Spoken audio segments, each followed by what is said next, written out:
Hello guys, how are you? I'm Hardeep Singh. Welcome back to your own YouTube channel. IELTS updates and recent exams. For more updates related to recent IELTS exam writing test topics, listening, reading, practice test, and speaking, you got guesswork. Please, guys, participate in everyday listening and reading practice test to achieve your desired band score in your actual IELTS exam. Please hit the like and subscribe button. Press the bell icon for the upcoming notifications. Don't forget like, subscribe and share my YouTube channel and my Facebook page, IELTS updates and recent exams. Part 1. You will hear two recent graduates talking about their jobs. You have 30 seconds to read questions 1 to 5.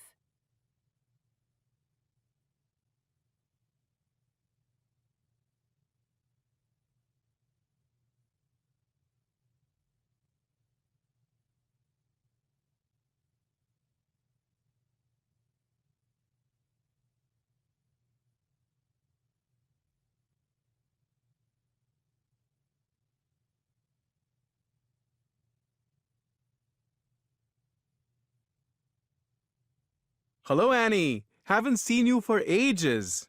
Hi, James, you're right. I've been working really long hours. How's your job going? Pretty well, and yours? I'll have to admit, it's not what I expected, but at least I've got a job. Plenty of people who graduated with me are still looking. You're working in the city archives, aren't you? Yes, near Central Library. It's a terrific location. Lucky you. One thing I don't like about my job is all the travelling. I'd no idea how big the region was until I had to catch so many buses, trains and taxis. Why don't you drive? I haven't saved up enough for a car. Too bad. I'm sure you've told me before, but what exactly is your job? I'm a biodiversity advisor for the council. What does that involve? A lot of surveying. There are 4 divisions in our team: ecological assessment, native species management, ecosystem restoration, and I've forgotten the last one. Anyway, I'm in ecological assessment. What kind of land do you survey? All kinds. And who do you advise? Anyone who manages or owns property, public or private. When a person wants to make changes, we run through his or her legal obligations and suggest the best use of the land while protecting or restoring ecosystems. Ecology was your major at university, wasn't it? Yes, but the real world is rather more complex than the one we described in our assignments. Before you listen to the rest of the conversation, you have 30 seconds to read questions 6 to 10.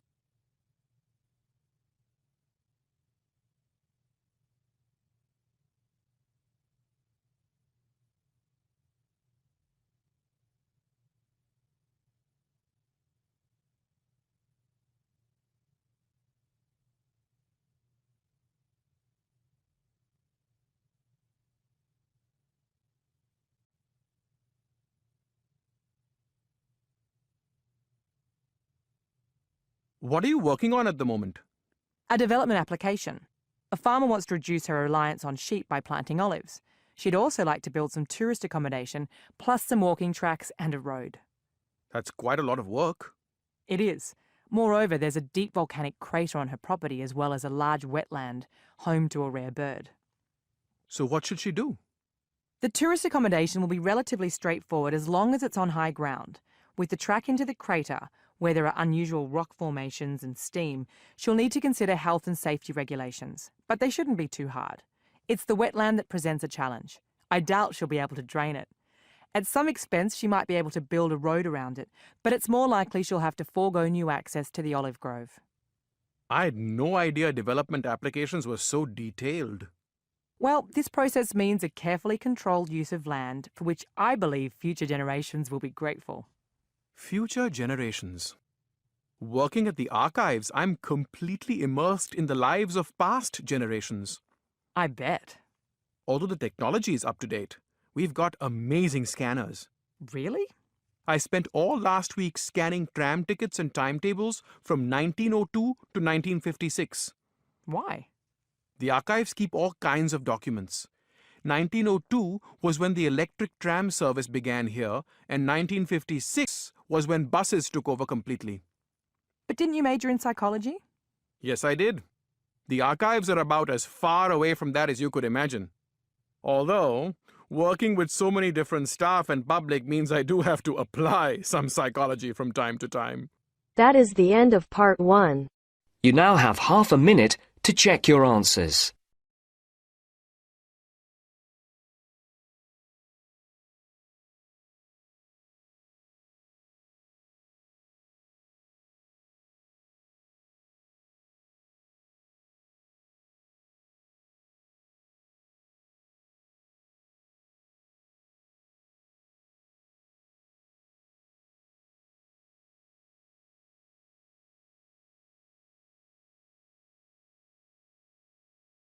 Now turns to part 2.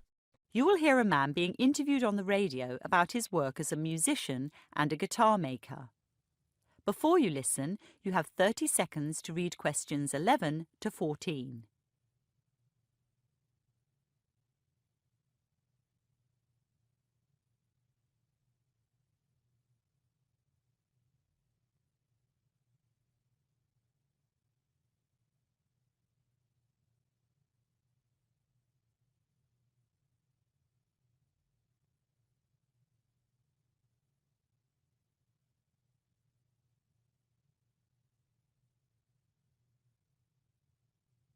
Great to have you here today, Hamish. I've been a fan of yours for ages. The very first rock concert I went to when I was 13, your band was playing. Gosh! I'd like to thank this station too, Juliet. If I remember rightly, Ray Rogers' interest in Soundhole's second album put us on the map. Good old Ray. Alas, who could forget when Soundhole broke up and Ray wept live on his show? But to set the record straight, Soundhole isn't getting back together despite rumours on social networks. My performing days are over. Even solo? Especially solo. Frankly, solo gigs were a nightmare. I was so anxious every time I went out onto a stage. Live audiences seriously scare me. Yet you've got such a rapport with them. You look so relaxed in those clips on YouTube. Yeah, well, one thing the social networks did get right is the reason I quit performing. Oh? I was manic when I was on the road with the band. Crazy. I'd stay up days on end. Back home, I was horribly depressed. I'd sleep for a week. My life was a mess. My first wife left me, and my second wife left me. I've got 3 children I hardly know. My son sent me a card just before Soundhole split up, in which he'd written he'd seen more of me on TV than in the flesh. Before you listen to the rest of the talk, you have 30 seconds to read questions 15 to 20.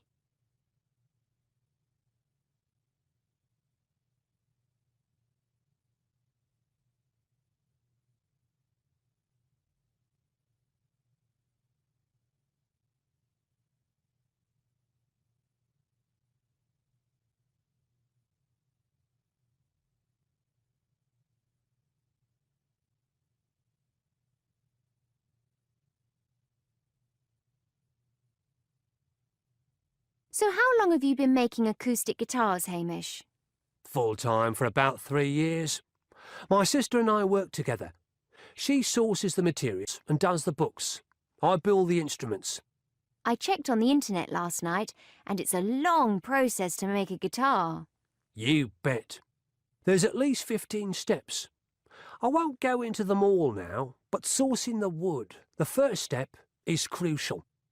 Cheap guitars use softer wood, which equates with poorer sound quality. But harder wood is scarce these days. For instance, the back of a great guitar, historically, was made from Brazilian rosewood, but the supply is minuscule now. I use East Indian rosewood, which will also disappear soon. Likewise, spruce was once preferred for the top of a guitar, but I use cedar, which is more plentiful.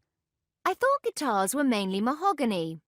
Cheap guitars, yes, but only the necks of good ones. The neck must resist distortion when pulled by the strings, and it mustn't swell or contract with changes in temperature and humidity. Mahogany's perfect for the neck. I like that wavy pattern you get on the tops and backs of guitars. How's that done? That pattern is called book matching. A thickish block of wood about half the size of the body is sliced horizontally. The two pieces are laid together with the grain continuous before they're glued. Right. The next two steps are to saw the top of the guitar into that sensual shape and cut out the sound hole. What's inside the guitar to control its vibration and improve its tone? Braces. Narrow little bits of wood, glued in an X pattern. The process is known as strutting. The back also has strutting to reflect sound waves. Interesting. How's the neck made? It's carved from a single piece of mahogany, and a metal rod is driven up into it for reinforcement. How'd you get those lovely curved sides? Strips are cut, sanded, and soaked in water. They're moulded until they're set in that shape. When everything's been glued together, the back, the sides, the top, and the neck, the guitar is put into clamps for several days. There are some other reinforcements too, like end blocks and bindings. I guess precision is the key to much of this work. Absolutely. In fact, guitar making has improved my mental health because everything's nice and slow and precise. I'm alone in my workshop, dealing with wood. It has a calming effect. It seems as though you sound whole again. Please. No more silly puns on the name of our band. I spent 14 years explaining that whole was spelt with a W. That is the end of part 2. You now have half a minute to check your answers.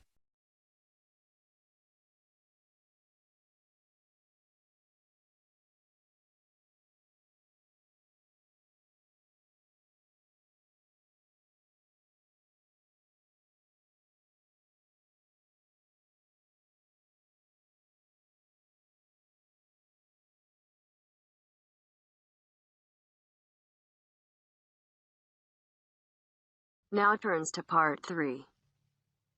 You will hear a conversation between two students planning a research project.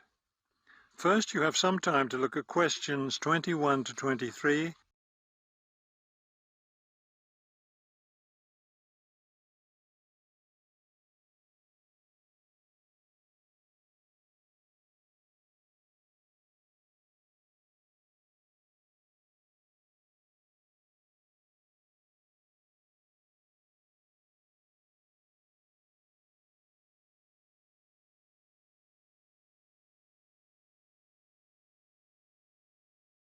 As you listen to the first part of the conversation, answer questions 21 to 23. We'd better start planning our research project because we don't have much time left before it's due. I know, only 3 more weeks. Is that all? I thought we had more time than that. Well, let's get to work then. Okay, so we agreed we're going to interview shoppers about their spending habits. Did we decide to conduct our interviews at the department store? We haven't decided anything definitely yet, but I think the shopping mall would be a better place. We'd get more of a variety of shoppers there. Yes, that's a good point. So let's do that. How many interviews did the professor say we had to complete? She said at least 30. That sounds like a lot, doesn't it? Yes, but if we divide it up between the two of us, that's just 15 each. That's not so bad.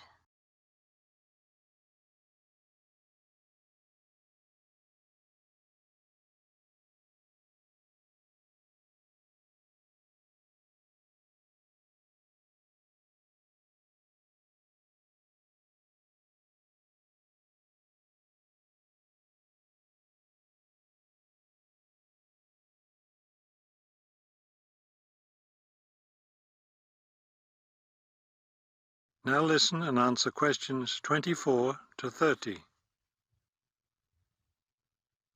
Okay, so I guess we'd better start designing our questionnaire. Well, we have to do some reading first, don't we? Didn't we say we were going to compare our results to the results of a government study? Right, the government study about how the economic crisis has changed people's spending habits. We want to see if we get similar results. Yes, so we'd better read that first and then design our questionnaire. Then I guess we'll be ready to go out and interview shoppers. No, don't you remember? The professor said she had to approve our questionnaire first before we actually conducted the interviews. Oh, right. So we'll get her approval and then conduct the interviews. I think it's Saturday would be the best day for the interviews because everyone's out shopping then. Right. We'll do it on a Saturday then. And let's also plan to get together the next day to analyse the results. It's best to do that while everything's fresh in our minds, don't you think? Sure. That sounds like a good idea. Okay, so then we're going to have to present our results to the class. Do you have any ideas for that? It's an important part of our grade, so I think we should plan it well. Well, I think the obvious thing is to prepare some charts showing our results and how they compare with the government study. That will help make the information a lot clearer to the class. Right. Okay, so we'll draw up some charts of the results. And then that's it. All that will be left to do is give the class presentation. Do you think we can be ready on time? I sure hope so. Let's get started now. That is the end of part 3. You now have half a minute to check your answers.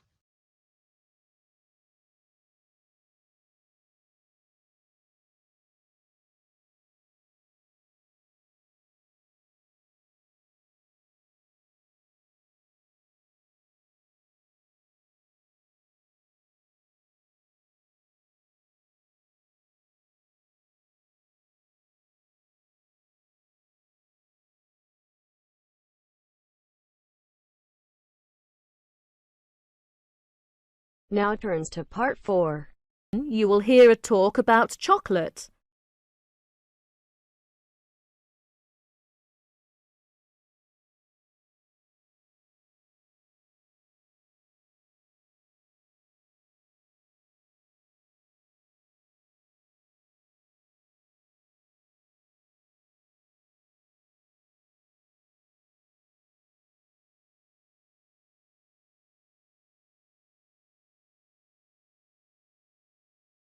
Now listen to the talk and do questions 31 to 40. Good morning, everyone. Today my talk is going to be about chocolate. I'm going to talk a little bit about the history of chocolate, but first I'm going to tell you a story about Julia Proctor. She eats her favourite food. She feels guilty. She knows that chocolate has a lot of fat and sugar, but Julia says she is addicted to chocolate, and once she starts eating it, she can't stop. Julia isn't the only one who is addicted to chocolate. It is a favourite food for people all over the world, and in a survey of 16 different countries, people preferred chocolate to ice cream, cakes and cookies. In the United States, chocolate is a $10 billion industry.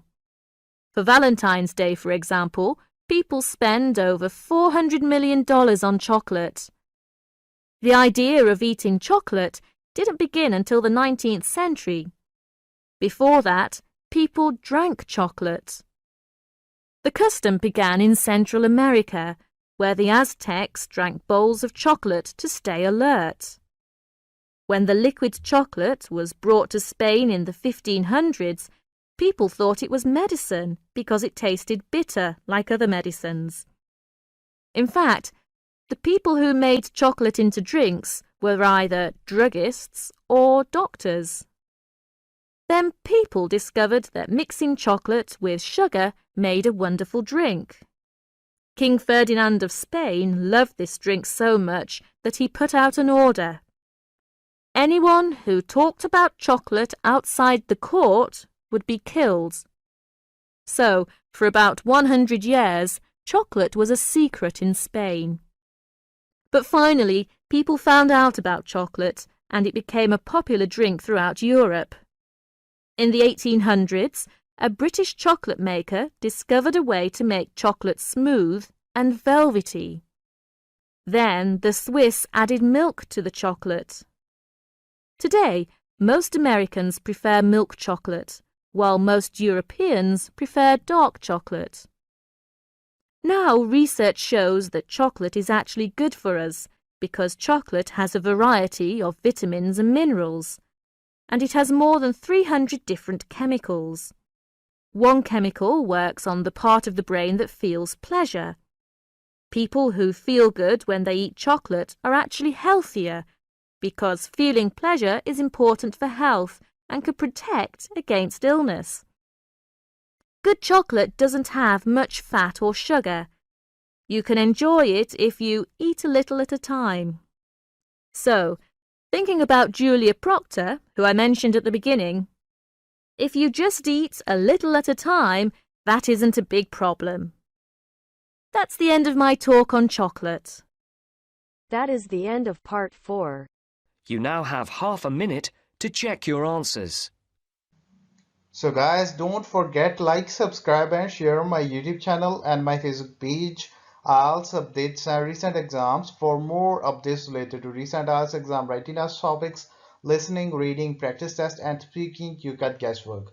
Please guys, participate in everyday new IELTS listening and reading practice tests to achieve your desired band score in your actual IELTS exam. For more IELTS material, visit my official website www.ieltsupdatesandrecentexams.com. The link is given below in the description. If you need PDF files of latest IELTS material, then please join my Telegram channel. So guys, please write your score below the comment section.